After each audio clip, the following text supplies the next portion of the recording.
मित्रों, 1-2 साल पहले की बात है। मैं अपने दो बहुत प्यारे और वरिष्ठ सहयोगियों के साथ, दोनों पत्रकार हैं, अनुभवी पत्रकार हैं, बैठा था। बात घूमते घूमते गांधी जी पर आ गई और मैं ये देखकर चकित रह गया कि गांधी जी के बारे में उन दोनों के मन में, और ये खासे सुपठित लोग हैं, पत्रकार हैं, इतनी गलतफहमियां और चिढ़ और नापसंदगी छिपी थी। मैं उसको नफरत का नाम तो शायद नहीं दूंगा कि मैं सन्नाटे में आ गया। मेरी आंख में आंसू आ गए। मुझे लगा कि अगर वरिष्ठ पत्रकारों का ये हाल है गांधी के बारे में, ये उनकी सोच है और अज्ञान का ये स्तर है, तो जो नई पीढ़ियां हैं उनका क्या होगा। मुझे लगा कि कोशिश करनी चाहिए कि गांधी क्या थे, कैसे थे, इससे नई पीढ़ियों को और सबको कुछ परिचित कराऊं। तो इस उद्देश्य से मैंने गांधी जी के जीवन के अंतिम वर्षों में उनके सहायक प्यारेलाल जी का लिखा हुआ एक प्रसंग चुना है। प्यारेलाल जी ने पूर्णाहुति नाम से, द लास्ट फेज नाम से, उनके जीवन के अंतिम वर्षों के बहुत सविस्तार वर्णन किया है।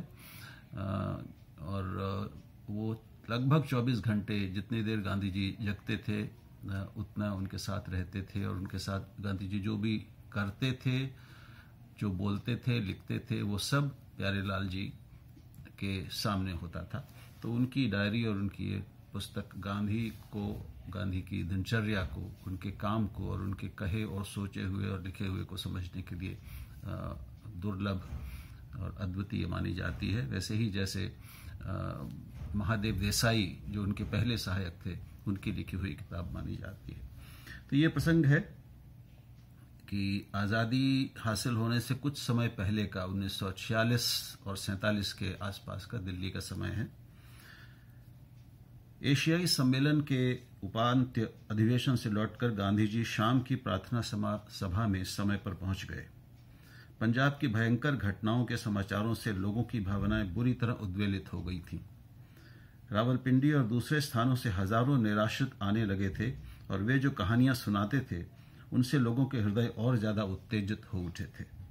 प्रार्थना में कुरान की आयत आरंभ हुई ही थी कि एक हिंदू सभाई नौजवान उठकर चिल्लाया, ये हिंदू मंदिर है, हम आपको यहां मुस्लिम प्रार्थना की आयत नहीं गाने देंगे।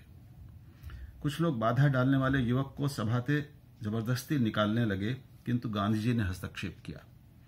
जब तक एक भी व्यक्ति आपत्ति करता है तब तक मैं प्रार्थना आगे नहीं बढ़ाऊंगा। मैं विरोधी अल्पमत को पूरी स्वतंत्रता देना चाहता हूं। नौजवान ने रास्ता बनाकर मंच तक पहुंचने की कोशिश की, परंतु दूसरों ने उसे रोक लिया। गांधी जी मंच से उतरकर उसके बीच में मिलने गए और बोले, मेरे और इस नौजवान के बीच कोई न आए। इस पर भीड़ क्षुब्ध हो गई और आपत्ति करने वालों को सभा से बाहर निकाल दिया गया। गांधी जी ने गहरे दुख के साथ सभा से कहा, वह युवक गुस्से में था। गुस्सा थोड़े समय का पागलपन है, परंतु आपका और मेरा काम यह है कि पागलपन का जवाब पागलपन से न देकर हम सायानेपन से दें। मैं बिहार से आ रहा हूं, वहां मैंने अपनी आंखों से देखा है कि जब पागलपन सवार हो जाता है तब लोग क्या कुछ कर गुजरते हैं। उससे मेरा सर शर्म के मारे झुक गया है। दूसरे दिन प्रार्थना शुरू होने से पहले गांधी जी ने सभा से पूछा, किसी को कोई आपत्ति है? एक युवक खड़ा हो गया और उसने पहले दिन वाली आपत्ति दोहराई, ये हिंदू मंदिर है। गांधी जी, मंदिर तो भंगियों का है। मंदिर के संरक्षकों को ही आपत्ति करने का अधिकार है, परंतु उन्होंने आपत्ति नहीं की है। युवक, यह सार्वजनिक पूजा स्थान है। यदि आप कुरान की आयतें पढ़ना चाहें तो आपको दूसरी जगह जाना होगा। गांधी जी, मैं अत्यंत नम्रता से फिर कहता हूं कि मैं भंगी का काम करने के कारण तुम्हारी अपेक्षा भंगियों की ओर से बोलने का ज्यादा अधिकार रखता हूं। तुमने तो शायद अपने जीवन में कभी टट्टी साफ नहीं की होगी और न तुम अब करने को तैयार होगे। उपस्थित लोग चिल्लाए, हम चाहते हैं कि प्रार्थना चलती रहे। एक व्यक्ति को क्या अधिकार है कि वो बाकी सबकी इच्छा के विरुद्ध प्रार्थना को रोक दे? कृपा करके प्रार्थना आगे चलाइए। गांधी जी ने युवक से अपील की, हजारों लोग चाहते हैं कि प्रार्थना हो। अगर तुम दुराग्रह करोगे तो इन्हें बहुत निराशा होगी। क्या तुम्हें यह शोभा देता है? वह युवक बैठ गया। परंतु उसके स्थान पर दूसरा युवक खड़ा होकर आग उगलने लगा। आप मस्जिद में जाकर गीता के श्लोकों का पाठ क्यों नहीं करते? गांधी जी, तुम्हें जोश में आने की जरूरत नहीं है। तुम अपनी अविचारपूर्ण धर्मांधता से हिंदू धर्म का भला नहीं कर रहे हो, बल्कि उसका विनाश ही निकट ला रहे हो। हिंदू धर्म सहिष्णुता और उदारता की पराकाष्ठा का द्योतक है। ये बादशाह खान है। तुम्हें ऐसे भक्त को देखना हो जिसका रोम रोम ईश्वर परायण हो, तो तुम उसे इनमें देख सकते हो। उनके लिए भी तुम्हारे मन में आदर नहीं है। परंतु जैसा मैं पहले ही कह चुका हूं, कोई बच्चा भी आपत्ति करेगा तो मैं प्रार्थना आगे नहीं बढ़ाऊंगा। आप पंजाब क्यों नहीं जाते? सभा में फिर चिल्लाहट और शोरगुल मचता है। तुम निकल जाओ, हम चाहते हैं कि प्रार्थना हो। कुछ लोग अधीर होकर प्रार्थना में हस्तक्षेप करने वालों को मारने पीटने की धमकियां देने लगे। गांधी जी ने उनको मना किया। विरोध करने वाला चिल्लाया, मैं 5 मिनट चाहता हूं। गांधी जी, तुम केवल हां या ना कहकर अपनी इच्छा प्रकट कर सकते हो और मैं उसे मान लूंगा। युवक, आप यहां मुस्लिम प्रार्थना नहीं कर सकते। गांधी जी, बहुत अच्छा। सब लोग शांत और चुप रहें। कल मैं फिर यही प्रश्न पूछूंगा और छोटे से बच्चे को भी यह अधिकार होगा कि वो केवल नहीं कहकर मुझे प्रार्थना करने से रोक दे।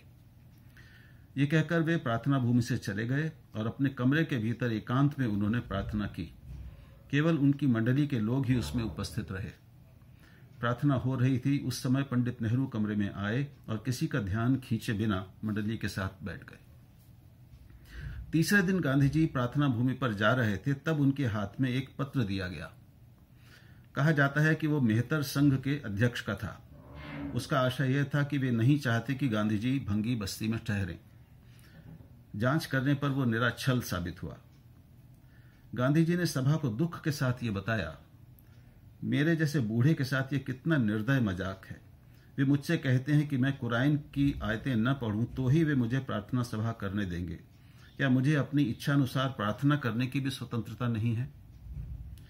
फिर गांधी जी ने लोगों को समझाया कि यदि भारी बहुमत प्रार्थना में बाधा पहुंचाने की धमकी देता तो मैं अवश्य उनके रोष का सामना करके प्रार्थना करता, किंतु मैं देखता हूं कि आपत्ति करने वाले मुट्ठी भर लोग ही हैं। यदि मैं अधिक संख्या के बल पर उन्हें दबाकर प्रार्थना करूं तो ये भक्ति की नहीं, शैतान की विजय होगी।